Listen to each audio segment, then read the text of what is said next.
ഇന്ന് imported type ഫാബ്രിക്സിൽ present ചെയ്യുന്നത് നല്ലൊരു ക്ലൈംബർ ഡിസൈൻ ആട്ടോ. നമുക്കിപ്പോൾ ഒരു 3D ആപ്ലിക് ഫോമിലൊക്കെ ഒരു സംഭവം ചെയ്യണം എന്നുണ്ടെങ്കിൽ ഇത് നല്ലൊരു ഓപ്ഷനാണ്. നോക്കിക്കുക, കളർ കോമ്പിനേഷൻസും നല്ല ഭംഗിയുണ്ട്. ഇങ്ങനെ ഒരു മെറ്റീരിയൽ കിട്ടുമ്പോൾ മെറ്റീരിയലിന്റെ മാജിക് എന്ന് പറഞ്ഞാൽ നമ്മൾ എപ്പോഴും ടോൺ ടു ടോൺ നോക്കാനാണ് ശ്രമിക്കുക. നിങ്ങൾ ഇതിലെ ഗ്രേ നെറ്റ് ശ്രദ്ധിക്കരുത്, കാരണം ബേസ് നെറ്റ് വന്നിരിക്കുന്നത് ഗ്രേ ആണ്. പക്ഷേ ഇതിപ്പോൾ ഞാൻ ഓരോ കളേഴ്സിലും ഇത് വരുന്നത് എങ്ങനെയാണെന്നുള്ള ഒരു ഐഡിയ നിങ്ങൾക്ക് ഇത് കിട്ടും. കണ്ടോ, ഇപ്പം ഇത് പിങ്കിലാണെങ്കിലും ഇതിലിപ്പോൾ ഒരു ഗ്രേ നെറ്റ് ബേസിലുള്ളത് കൊണ്ടാണ് നമുക്ക് ഇതിനൊരു ഗ്രേഷ് ഫീൽ വരുന്നത്. പക്ഷെ ഇത് ഡയറക്റ്റ് വന്നാൽ ഈ grey and green pink combination വരുമ്പോൾ നല്ല ഭംഗിയാണ്. അതുപോലെ തന്നെയാണ് നമ്മളുടെ ഈ ഒരു ബ്ലഷ് ഷെയ്ഡ് എന്ന് പറയില്ലേ, അതിലും അതെ.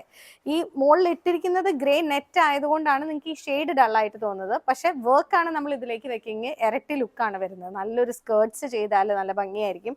ഇതിപ്പോൾ ടോൺ ടു ടോൺ ആണ് വെച്ചിരിക്കുന്നത്. കുറച്ചുകൂടെ ലൈറ്റർ ഗ്രേ ഒരു സിൽവറിഷ് ഗ്രേ വെച്ചാൽ കുറച്ചുകൂടെ ഭംഗിയായിരിക്കും കാണാനായിട്ട്.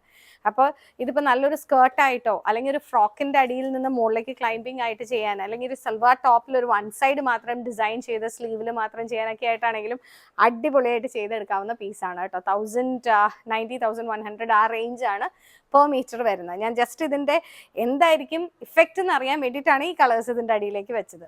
താങ്ക്